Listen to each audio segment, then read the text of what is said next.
नमस्कार. आजच्या पॉडकास्टमध्ये आपल्या सगळ्यांचं मनःपूर्वक स्वागत.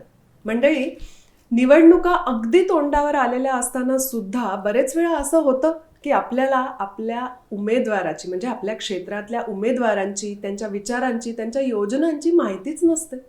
का नसते? कारण कुठेतरी आपण स्वतः त्यासाठी जबाबदार असतो. आपलं वाचन कमी पडतं, आपली माहिती कमी पडते आणि या सगळ्याला आपली कार्यशैली, आपली जीवनशैली सुद्धा जबाबदार आहेच. पण राजकारण म्हणजे काही सोपं काम नाही आणि त्यामुळे जनतेने जनतेसाठी निवडून दिलेला उमेदवार याच्या खांद्यावर सुद्धा तितकीच मोठी जबाबदारी असते. आज मुलाखत वजा गप्पा मारण्यासाठी आपल्याबरोबर इकडे उपस्थित आहेत वांद्रे पूर्व येथील विधानसभा निवडणुकीसाठी उभ्या राहिलेल्या उमेदवार महाराष्ट्र नवनिर्माण सेनेच्या तृप्ती बाळा सावंत. तृप्तीताई, कार्यक्रमात खूप खूप स्वागत. आपण आधी माजी आमदार होत्या आणि आता मनसेच्या उमेदवार म्हणून विधानसभा निवडणुकांसाठी आपण उभ्या राहिल्या आहात. तर मला पहिला प्रश्न हाच विचारावासा वाटतोय की तुमच्याबद्दल थोडंसं आम्हाला जाणून घ्यायचं आहे, जनतेला जाणून घ्यायचं असेल तर काय सांगाल तुम्ही तुमच्याबद्दल? तुमचा हा संपूर्ण जीवन प्रवास कसा होता आणि राजकारणात कसं तुम्ही एंट्री घेतली, कशी सुरुवात झाली ते सांगा. नमस्कार, मी तृप्ती प्रकाश बाळा सावंत. माझा जन्म मुंबईमधलाच आहे, मुंबईमधला आणि इनफॅक्ट बांद्रा पूर्वमधलाच आहे. तुमचे मिस्टर म्हणजेच प्रकाशजी किंवा बाळा सावंतजी हे या क्षेत्रात आधीपासून होते, कार्यरत होते, इवन ते आमदार सुद्धा होते. तर त्यांच्याकडून तुम्हाला बऱ्याच वेळा इन्स्पिरेशन मिळालंच असणार आणि त्यांची काम करण्याची शैली किंवा ते ज्या प्रकारे काम करायचे त्याच्या काही आठवणी किंवा त्यांच्याकडून तुम्हाला कसं इन्स्पिरेशन मिळालं ते सांगा. बाळा सावंत हे गेली 40 वर्ष राजकारण नाही करत बोलते, इनफॅक्ट समाजकारण त्यांनी भरपूर केलं. राजकारण तर त्यांच्या रक्तात पण नव्हतं कधी की ते 3 वर्ष सतत 3दा नगरसेवक म्हणून निवडून आलेले, परत त्यानंतर 2 वेळा आमदार म्हणून निवडून आलेले. जनतेशी त्यांचा खूप म्हणजे लोक त्यांना तर आपला बाळा म्हणूनच आहे. बाकी असं म्हणजे सांगायचं त्यांचं लोक आता मी ऐकते त्यांच्याकडून, कारण मी तर कधी त्यांच्याबरोबर कधी फील्डवरती वगैरे नाही. ते काम सकाळी गेले की रात्री यायचे, त्यामुळे आम्हाला म्हणजे काय काम करतात वगैरे असं आहे. आता जेव्हा ग्राउंड लेवलला फिरते तेव्हा लोकांचं जे बोलणं आहे ते मी की बाळा सावंत हे गटारात पण उतरून काम केलेला माणूस आहे. आमच्याबरोबर असं म्हणजे मित्रासारखंच कधी असं त्यांनी असं म्हणजे कधी बोलले म्हणजे त्यांना असं कधीच म्हणजे वाटलं नाही की मी नगरसेवक आहे, मी आमदार आहे म्हणून त्यांनी कधीच नाही. मी सामान्य माणूस आहे आणि जे सामान्य माणूस म्हणून लोक जी ओळखतात आणि कसं लोकांचं कसं होतं की एखादा माणूस आमदार म्हटलं की त्याच्याबरोबर पोलीस असतील, हे असेल, त्यामुळे लोक घाबरतात पण आणि लोकांना असं आपला माणूस असं वाटत नाही. पण ह्यांचं असं उलटच होतं की बाबा लोकांना त्यांना म्हणजे असं पोलीस प्रोटेक्शन वगैरे पण नाही आवडायचं. त्यांना असं म्हणजे चहाच्या टपरीवरती बसून त्यांनी समाजकारण केलेलं आहे. त्यांना म्हणजे असं आम्ही बसतो आणि जसं चहा पितो तसं म्हणजे लोकांना पण असं म्हणजे अरे आमदाराकडे गेलेलो असं कधीच वाटलं नाही.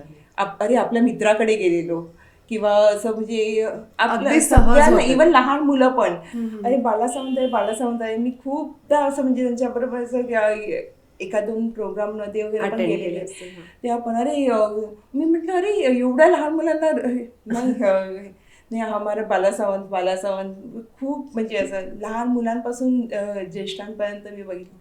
बाळा सावंत त्यांनी आत्ताही जेव्हा प्रचार करते तेव्हा सुद्धा लोक अजूनही विसरलेली नाही आहेत. अजूनही लोकांच्या मनात बाळा सावंत आहेत. तीच एक गोष्ट अशी वाटते की बाबा अरे काय माणूस आहे. म्हणजे आज आता 10 वर्ष होत आली त्यांना, तरी लोकांच्या मनात तो माणूस निघून नाही गेलेला आहे. पण मग त्यांच्या या सगळ्या आठवणी आहेत, तर मग त्यांच्यामुळे तुम्ही या क्षेत्रात आल्या का? दुर्दैवाने त्यांचं निधन झालं आणि त्याच्यानंतर मग 2015ला मला उमेदवारी देण्यात आली. अच्छा, त्यामुळे कुठेतरी तुमच्यावर सुद्धा एक मोठी जबाबदारी हो. तुम्हाला त्याची जाणीव हळूहळू का होईना पण नक्कीच झाली असेल. हो. त्यावेळी आपण नवीन असतो जेव्हा क्षेत्रात, तेव्हा आपल्याला कळत नसतं की ऍक्च्युली किती जबाबदारी आहे, पण हळूहळू जसं जसं आपण त्या क्षेत्रात वावरतो तेव्हा आपल्याला ती गोष्ट कळत जाते. सांगायचं म्हणजे कुठल्याच प्रोग्रामला कुठले सण असतील तर कधीच एकत्र नाही. कुठल्याही गोष्टीमध्ये जर कुठे काही जायचं वगैरे असेल तरी नाही. यांना फोन केला तर फोन केल्यानंतर मग आता येतो करून 2-3 तासानंतर यायचं. मग त्याच्यानंतर मग आणि आता मला कळतंय की जे करून आपण बोलतो की बाबा मी येते 5 मिनिटात मी ही, पण ते शक्य होत नाही कारण लोकांच्या घराण्यात आपण असतो आणि त्याच्यानंतर त्यांना सोडून येणं हे पॉसिबल होत नाही. तृप्तीताई, आपण इथल्या म्हणजे वांद्रे पूर्व मतदारसंघाच्या स्थानिक उमेदवार आहात, म्हणजे इथेच आपलं राहणं आहे. तर तुम्हाला काय वाटतं की त्यामुळे तुमची जमेची बाजू कुठली आणि त्यामुळे जनतेला कोणता फायदा होऊ शकतो? एक आता हल्लीचाच एक इन्सिडेंट सांगते तुम्हाला. ज्ञानेश्वर नगर जे आहे तिथे सर्वे चालू आहे आणि तो सर्वे रात्री 11-11:30ला चालू होता, जो म्हणजे रूल्समध्ये नसतोच आणि तरी पण तो चालू होता. तर मग लोकांचा फोन आला की इथे सर्वे चालू आहे, आम्ही सकाळी कामाला जाणारी माणसं आहोत, सकाळी लवकर उठून कामाला जाऊ आम्ही, तर दिवसभर आम्हाला झोप नसते, रात्री आम्ही झोपायला येतो तेव्हा ही लोक येऊन सर्वे करतात. तर मग आम्ही तसेच निघून गेलो आणि पोलीस स्टेशनमध्ये जाऊन त्यांचे जो प्रॉब्लेम होता तो सॉल्व्ह केला. हे एक मोठं प्लस पॉईंट आहे की बाबा इथल्या इथेच आम्ही जाऊ शकतो एक स्थानिक असल्यामुळे. किंवा हनुमान टेकडीसारखा एरिया तिथे रात्रीचे लाईट गेलेले आणि BMC तिथे खोदकाम करत होती. तर खोदकाम करताना लोकांचं ते वायर म्हणजे डिस्कनेक्ट झाले. त्यामुळे तिथे आम्ही स्थानिक असल्यामुळे लवकर पोचू शकलो आणि त्यांचा प्रॉब्लेम जो होता तो सॉल्व्ह केला. हे म्हणजे स्थानिक असल्यामुळे आपण कुठेही लवकर इझिली पोचू शकतो. अगोदर आपण शिवसेनेमध्ये होत्या आणि नंतर आता आपण मनसेमध्ये आहात, तर जॉईन मनसे केलं किंवा महाराष्ट्र नवनिर्माण सेना हा पक्ष जॉईन करण्यामागे काय कारण, हा बदल कशामुळे, आणि अर्थातच जॉईन करताना म्हणजे मनसेला तुम्ही जॉईन केलं त्यावेळी किंवा करायच्या वेळी राज ठाकरे यांनी तुम्हाला काय संदेश किंवा त्यांच्या काय अपेक्षा आहेत? सर्वप्रथम 2015चं सांगते. जेव्हा पोटनिवडणूक लागली तेव्हा शिवसेनेतर्फे मला उमेदवारी देण्यात आली. ते सुद्धा नारायण राणे साहेब जेव्हा उभे राहिले काँग्रेसमधून तेव्हा त्यांनी डिक्लेअर केली की ह्यांच्यासमोर कोणीच उभे राहू शकत नाही, तर एक बाई म्हणून त्यांनी मला उमेदवारी दिली. तेव्हा मला उभं करण्यात आलं. माझ्याकडून कामं 4 वर्ष 5 वर्ष करून घेण्यात आली. जेव्हा 2019ला उमेदवारी द्यायची होती तेव्हा उमेदवारी नाकारली गेली. माझं तेव्हा तर माझी मुलगी पण लहान होती. माझी मुलगी अवघ्या 2रीला होती तेव्हा तर माझी मानसिकता पण नव्हती. तेव्हा त्या क्षणी तुम्ही जेव्हा माझा वापर करून घेण्यात आला, मी एवढं सांगते तुम्हाला, माझा वापर केला की बाबा एखाद्या माझी मुख्यमंत्र्यासमोर मला आपले कोणीच येणार नाही म्हणून मला उभं करण्यात आलं. आणि त्याच्यानंतर मग 2019ला जेव्हा उमेदवारी द्यायची होती तेव्हा मला शेवटपर्यंत 4 तारीख होती, 4 ऑक्टोबर, आजही आठवतंय मला बरोबर, 4 ऑक्टोबर ही शेवटची तारीख होती. 3 तारीखपर्यंत मी विचारते की देणार आहात का, हे करणार आहात का, पण तेव्हा पण विश्वासात न घेता त्यांनी मला सांगितलं की हो हे करणार आहोत, अजूनपर्यंत काय हे नाही, अजून ठरलं नाही आहे वगैरे हे सगळं. आणि ऑल ऑफ अ सडन रात्री 4 तारखेच्या सकाळी 2:30 वाजता AB फॉर्म देण्यात आला समोरच्या एका महिलेची ह्या इथे फसवणूक झाली. तुम्ही जर विश्वासात घेतलं असतं, ज्या वेळेला जेव्हा 2015ला जर तुम्हाला द्यायचीच होती तर त्यांना द्यायची होती ना तेव्हा का नाही दिली त्यांना? तेव्हा तुम्हाला एक सिंपती वोटर पाहिजे होतं किंवा एक महिला पाहिजे, म्हणजे तेव्हा वापर केला तुम्ही. आणि आता जेव्हा 2019ला जेव्हा कामं केली आणि त्याच्यानंतर आम्हाला सांगितलं की तुम्ही बसा वगैरे पण नाही बोलले, तेव्हा बोलले तुम्हाला देणार देणार देणार आणि दिलीच नाही उमेदवारी. आताही जेव्हा मला राजसाहेबांनी उमेदवारी दिली तेव्हा लोकांना असं वाटलंय की मी पाडण्यासाठी, पण मी पाडण्यासाठी नाही, पाडण्याचं राजकारण हे आम्ही कधी केलंच नाही. आज आम्ही जनतेत काम करणारी माणसं आहोत, त्यामुळे हे असं हा विचारच आम्ही करू शकत नाही. आणि मुळात आम्ही राजकारण हे कधीच केलं नाही आहे, हे समाजकारण करतोय आम्ही. त्यामुळे लोकांची अपेक्षा आहे. आज जरी लोक तुम्ही प्रचारात वगैरे बघितलं, लोक आपल्याहून स्वतःहून येतात की बाबा आम्हाला काम करायचं आहे, आम्हाला म्हणजे आज आम्हाला इथले मराठी जे आहेत त्यांच्यासाठी तुम्ही काहीतरी करा. कारण प्रत्येक वेळा हे जे सुळसुळाट झालेलं आहे तो कुठेतरी थांबायला हवाय. तृप्तीताई, आता आपण इथल्या मतदारसंघाच्या लोकांबद्दल बोलूया. म्हणजे इथल्या कम्युनिटीज कुठल्या आहेत किंवा तुम्हाला काय वाटतं त्या लोकांबद्दल, आणि त्यामुळे तुमचे जे अनुभव आले असतील जेव्हा तुम्ही लोकांना जाऊन भेटता, त्या अनुभवातून तुम्हाला काय शिकायला मिळालं किंवा म्हणतो ना आपण अरे ही आठवण लक्षात राहिली माझ्या, आता असं काही आहे का? काय काय कामं केली, म्हणजे त्या कामांच्या निमित्ताने तुम्हाला काही आठवणी जर सांगायच्या असतील तर? प्रामुख्याने इथे बौद्धजन समाज बऱ्याच प्रमाणात आहे. आणि बौद्धजन समाजाचं एक मी तुम्हाला सांगते, साहेबांचं जेव्हा निधन झालं तेव्हा एकमेव असे हे आहेत की त्यांना त्यांच्या प्रार्थनागृहामध्ये घेऊन प्रार्थना केलेली त्यांची.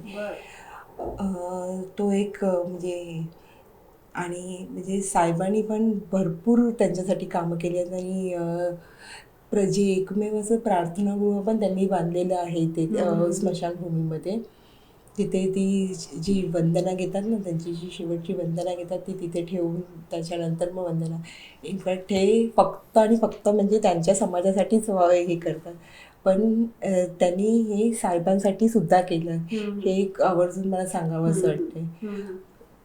ते प्रार्थनागृह झाल्यानंतर साहेबांनी 2012ला एक बाबासाहेब आंबेडकर इथे उद्यान आहे, त्या उद्यानात बाबासाहेबांचा म्हणजे 6 डिसेंबरला रात्रीच्या वेळेला जेव्हा महापरिनिर्वाण दिन असतो तेव्हा कॅन्डल मार्च असतो तिथे. ते कॅन्डल मार्च तिथे पहिला फोटो ठेवून करायचे. तर मग आणि तिथे आपले मोठे मोठे नेते पण यायचे. तर मग त्यांनी असंच विचार केला की इथे आपण जर बाबासाहेबांचा पुतळाच बसवला तर लोकांना म्हणजे इथे वंदना करून दादरला जायची गरज नाही आहे. तर मग त्यांची ती संकल्पना ती आता म्हणजे ह्याच 1 ऑक्टोबरला साकार झाली. त्याचा पण पाठपुरावा वगैरे आपण केला. आणि त्याच्यानंतर मग तो आता 1 ऑक्टोबर 2024ला तो पुतळा बसवण्यात आलेला आहे. प्रश्न असा आहे की तुमचे प्रतिस्पर्धी जे आहेत झिशान सिद्दीकी आणि वरुण सरदेसाई, हे म्हणजे क्रमशः अर्थातच जे प्रतिस्पर्धी आहेत ते काँग्रेस आणि युबीटी असे आहेत. तर तुम्हाला ती दोघं उभी असताना कोणती आव्हानं तुमच्या समोर वाटतात? आव्हानं इन द सेन्स आम्ही ते कामं केलेलीच आहेत, असं नाही की नाही म्हणून. आम्ही कामाच्या लास्ट टाइमला जेव्हा झिशान सिद्दीकी आला हे आमच्या दोघांच्या मधून तो निघून आला, बाकी असं नाही आहे. जर मला जेव्हा तेव्हा उमेदवारी दिली असती तर मग मी 60+ गेलीच असती, पण तेव्हा त्यांनी उमेदवारी नाकारल्यामुळे हे सगळं झालेलं आहे. आणि आमच्या दोघांच्या भांडणामध्ये तिसऱ्याचा लाभ झालेला आहे. आता एखाद्या पक्षानं सांगितलेल्या गोष्टी आणि योजना पूर्ण झाल्या नाही तर लोकांचा रोष सुद्धा पत्करावा लागतो. आपण अगोदर केलेल्या काही कामांबद्दल एक थोडंसं ब्रीफ मध्ये सांगू शकता का, संक्षिप्त? शासकीय वसाहतीसाठी आम्ही भरपूर मोर्चे आंदोलनं केली आणि तो आता म्हणजे मार्गी लागलेला आहे विषय. लोकांना मालकी हक्काची जी माफक दरात द्यायची आहे ती वांद्रे पूर्व इथे मिळते. तर त्याची अर्धी कामं झालेली आहेत. हो. त्याचा GR पण निघालेला आहे, ते एक आहे.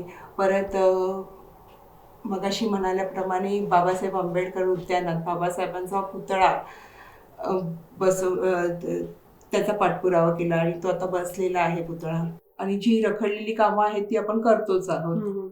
जे गृहनिर्माण धोरण वगैरे आहे त्याच्यासाठी पण आपण पाठपुरावा केलेला आहे. आणि जी केंद्र शासनाची ज्या जागा आहेत त्याच्यावरती लोक आताही राहत आहेत, ती जी जागा त्यांचं ते पुनर्वसन करायचं आहे, त्याच्यासाठी आपण आता प्रयत्न करतोय. बरं मॅम, आता एक शेवटचा प्रश्न तुम्हाला विचारते की खूप महत्वाचा आहे, की जनतेला काय संदेश द्याल आत्ताच्या निवडणुकांच्या वेळी? जनतेला मी हाच संदेश देईन की बाळा सावंतांचं काम तुम्ही पाहिलेलं आहे, तृप्ती सावंतांचं पण तुम्ही काम पाहिलेलं आहे. फक्त हेच आहे की आता मी मनसेमधून उभी आहे, महाराष्ट्र निर्माण सेनेमधून उभी आहे. राजसाहेबांनी जसा माझ्यावरती विश्वास टाकलेला आहे तसाच तुम्ही माझ्यावरती विश्वास टाका आणि यापुढेही तुम्ही माझ्याकडून त्याच प्रतीची कामं करून घ्या. वा, खूप छान. मला हे खूप आवडलं तुम्ही जे मेन्शन केलं की माझ्याकडून करून घ्या. म्हणजे तुम्हाला कुठेतरी असं वाटतंय की जनतेने येऊन त्यांच्या समस्या किंवा त्यांचे प्रश्न तुम्हाला सांगावे आणि त्याचं निवारण करण्याचा प्रयत्न तुम्ही तुमच्याकडून कराल. काय म्हणते काय, ही जनता म्हणजे मला असं कधी जनता कधी वाटलीच नाही, मला आपला परिवारच वाटलाय. त्यामुळे मला असं म्हणजे काही असेल, कोणाचं म्हणजे दुःख वगैरे असेल ना, तर मला असं म्हणजे ते आपलंच दुःख वाटतं. आता आम्ही कधी प्रचाराला वगैरे फिरतो, त्या प्रचारामध्ये पण अरे लोक कशी राहत असतील, काय हे करत असतील, ह्याच्यासाठी आपल्याला काहीतरी करायला पाहिजे. पण लोक आपल्याकडे यायला पाहिजे की बाबा आमचे प्रॉब्लेम्स आहेत, हे आमचे प्रॉब्लेम्स आहेत. ते लोक जेव्हा सांगतील, आता मी पहिलाच म्हटलंय की बाबा हे झालं की पहिला हे काम करायचं आहे. माझ्या डोक्यात ती विचारच आहेत की बाबा हे यांचं काम करून द्यायचं, की आपण जर घाणीत राहू शकत नाही पण त्यांना पण आपण घाणीत ठेवायचं नाही. नमस्कार, मी तृप्ती प्रकाश बाळा सावंत, महाराष्ट्र नवनिर्माण सेनेची वांद्रे पूर्व येथील अधिकृत उमेदवार. येत्या 20 नोव्हेंबर रोजी 3 नंबर समोरील रेल्वे इंजिनचं बटन दाबून मला भरघोस मतांनी विजयी करा. जय हिंद, जय महाराष्ट्र, जय भीम.